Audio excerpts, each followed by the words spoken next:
Assalamualaikum warahmatullahi wabarakatuh. Selamat pagi semuanya. Pada kesempatan kali ini perlu Bapak sampaikan tentang kompetensi dasar mata pelajaran pemeliharaan sasis dan pemindah tenaga pada semester 5 ini. Untuk kompetensi pengetahuan yang pertama yaitu mendiagnosis kerusakan sebuah kopling. Kemudian untuk yang kedua mendiagnosis kerusakan transmisi manual, mendiagnosis kerusakan transmisi otomatis, mendiagnosis kerusakan poros propeller, kemudian mendiagnosis kerusakan diferensial, mendiagnosis kerusakan poros roda, yang terakhir yaitu mendiagnosis kerusakan sistem rem konvensional. Ada 7 kompetensi dasar ini yang harus kita kuasai pada semester 5 atau semester gasal ini. Untuk kompetensi yang pertama, kita mendiagnosis kerusakan sebuah kopling. Tentunya kita sudah mengetahui bersama bahwa kopling itu adalah sistem pemindah tenaga atau bagian dari sistem pemindah tenaga yang pada semester lalu sudah kita pelajari bersama. Mekanisme penggerak kopling mekanis atau kopling yang menggunakan kawat begitu, seperti ini ya. Ya, tentunya semester lalu sudah kita bahas bersama. Tentunya kita ulangi agar kita lebih mengenal, lebih tahu betul tentang mekanisme penggerak kopling mekanis. Untuk komponennya seperti ini ya kan. Ada perbedaannya adalah menggunakan kawat atau kabel ya. Jadi menghubungkan ke release bearing, release fork ini yaitu menggunakan media yaitu kawat atau kabel. Ya, kemudian di sini ada yang perlu kita kenali bersama, yaitu yang perlu kita ingat bersama, gerak bebas pedal kopling ya. Gerak bebas pedal kopling ini adalah jarak antara diafragma dan bantalan pembebas ya. Tentunya masih kita ingat bersama, yaitu mana diafragma ya kan, ini ya, mana diafragma, mana bantalan pembebas ya, atau release bearing ini ya kan. Nah, ini adalah gambarnya seperti ini. Untuk selanjutnya ya, ada juga yang disebut dengan mekanisme penggerak kopling hidrolis atau yang menggunakan minyak begitu. Nah, ini perbedaannya adalah ini menggunakan media hidrolis atau media minyak yang dipakai untuk meneruskan tenaga gerak dari pedal ini hingga menuju ke release bearing atau yang menggerakkan kopling begitu ya. Jadi media ini yaitu menggantikan kabel atau kawat tadi. Nah, ini menggunakan minyak. Nah, tentunya kalau kita ketahui bersama bahwasanya kalau memakai hidrolis berarti ada 2 komponen yang perlu kita ketahui fungsinya. Yang pertama adalah master cylinder. Dia fungsinya adalah mengubah gerakan pedal menuju menjadi tekanan hidrolis ya. Gerakan pedal menjadi tekanan hidrolis. Nah, kemudian di sini yang kedua ada release cylinder. Nah, fungsinya adalah mengubah tekanan hidrolis menjadi gerak. Tekanan hidrolis ya menjadi gerak. Nah, gerakannya untuk apa? Yang menggerakkan release fork ini, release fork akan menggerakkan release bearing. Release bearing nanti akan menekan pegas diafragma. Jika rumah kopling ini menggunakan pegas diafragma. Ya, ada penjelasan di bawah ini, yaitu pada tipe ini gerakan pedal kopling dirubah menjadi tenakan hidrolis oleh master silinder yang kemudian diteruskan ke release fork melalui release bearing ya. Jadi begitu penjelasannya. Kemudian untuk berikutnya kita akan mendiagnosa dan perbaikan kerusakan kopling ya. Apa yang perlu kita diagnosa, mengapa kita perlu mendiagnosa dan melakukan perbaikan? Mendiagnosa itu dalam arti adalah kita itu mendiagnosis atau menentukan gejala atau penyebab. Nah, dalam memelihara sebuah kopling dapat dibagi menjadi 3 jenis ya. Yang pertama adalah pemeliharaan preventif. Apa itu yang dikatakan pemeliharaan preventif? Adalah memeriksa jarak pedal, jarak bebas pedal maksudnya. Nah, jadi ini adalah pemeliharaan preventif. Kemudian selain itu memeriksa tingkat cairan hidrolis ya, cairan hidrolis. Kalau kopling ini menggunakan sistem hidrolis ya.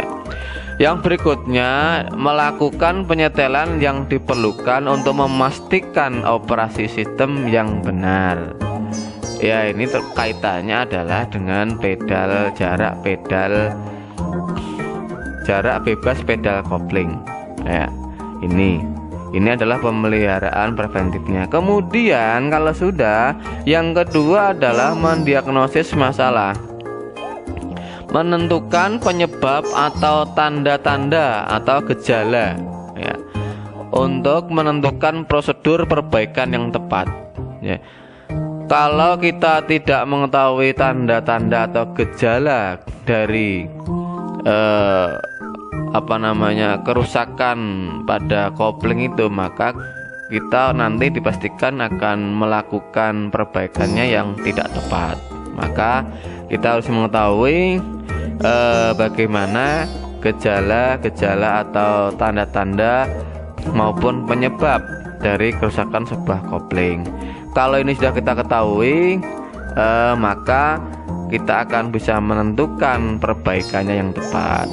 Kemudian yang ketiga adalah perbaikan. Apa maksudnya? Melakukan perbaikan dan atau penggantian komponen yang sesuai untuk mencapai operasi kendaraan yang tepat. Nah, ini dilakukan kalau sudah tahu kita mendiagnosis atau mengetahui penyebab dari permasalahan tentang kopling itu. Baik, untuk mendiagnosisnya coba kita lihat bersama seperti ini ya. Nah, ini tanda-tanda atau gejala yang kita rasakan. Yang pertama adalah kopling sulit bebas atau susah pindah gigi ya, susah pindah gigi. Nah, apa ini maksudnya?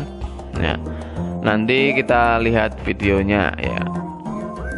Kemudian langkah pertama adalah kita memeriksa tinggi pedal kopling ya. Tinggi pedal kopling kita periksa dulu yang pertama. Nah, kalau sudah kita periksa, bagaimana memeriksa tinggi pedal kopling ya? Tentunya kita harus tahu juga bagaimana ini ya. Kalau sudah diperiksa kemudian ternyata kurang tinggi ya, kurang tinggi, maka perlu dilakukan penyetelan yaitu.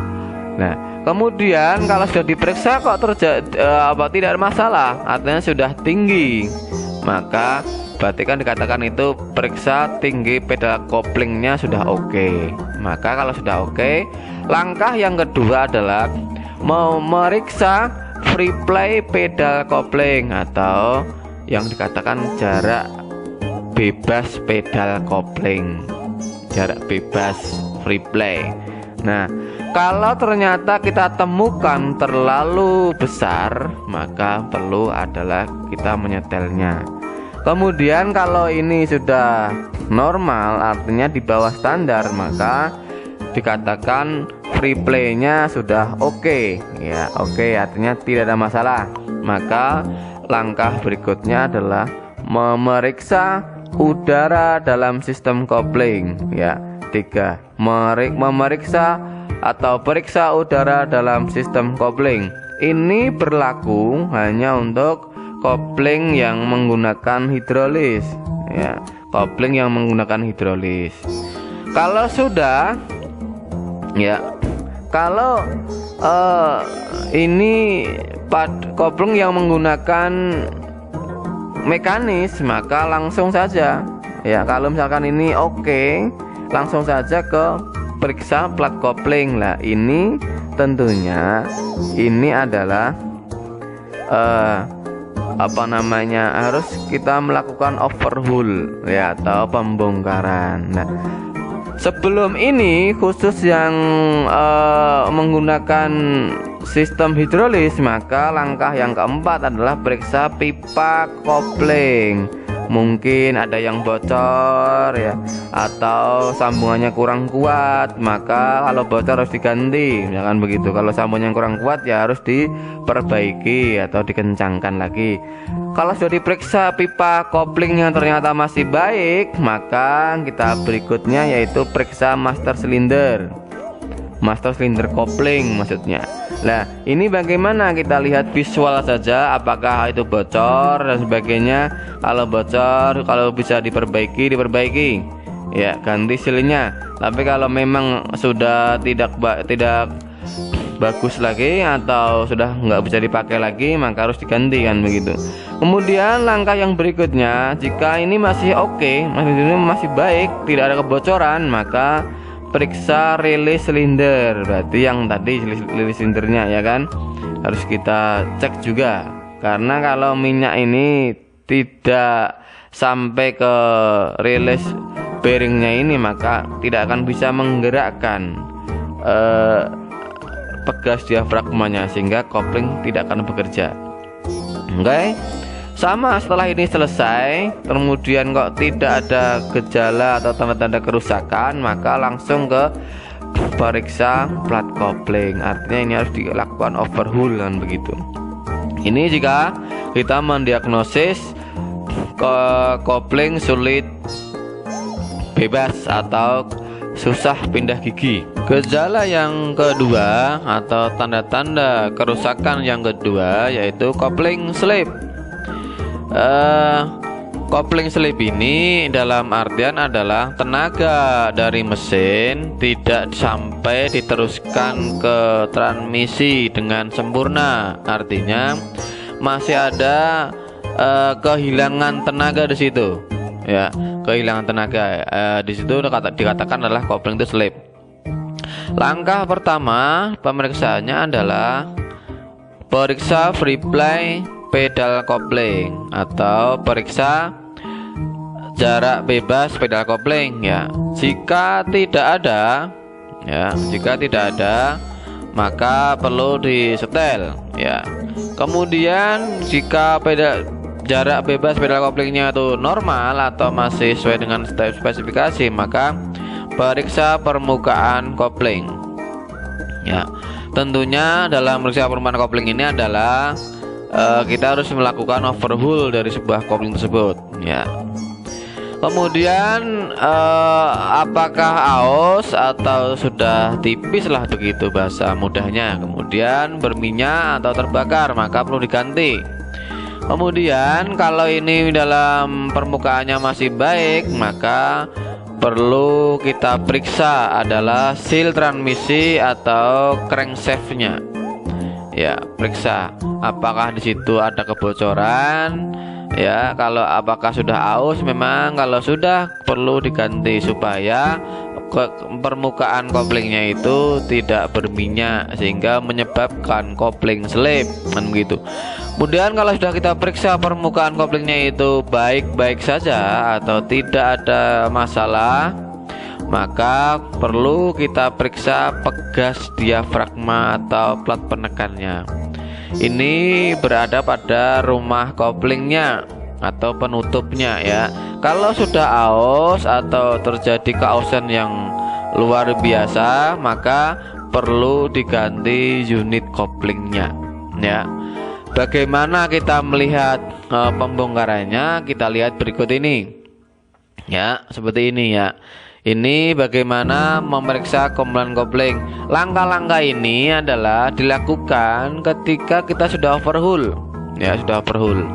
Nah, apa saja yang diperiksa? Yang pertama adalah pemeriksaan roda gaya.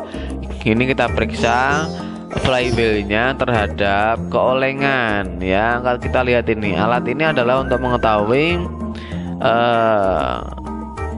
keolengan dari sebuah roda gaya atau flywheelnya ya. Kemudian yang kedua, clutch cover assembly-nya atau rumah koplingnya. Nah, kita lihat seperti ini ya. Apa yang digunakan alatnya adalah jangka sorong, yang diukur adalah lebar dan ketinggian ya. Lebar dan ketinggian ini sangat kecil sekali ini ya. Seperti ini kita cek ya, kita ukur berapa hasilnya. Kemudian yang ketiga, periksa plat kopling ya. Di sini juga sama menggunakan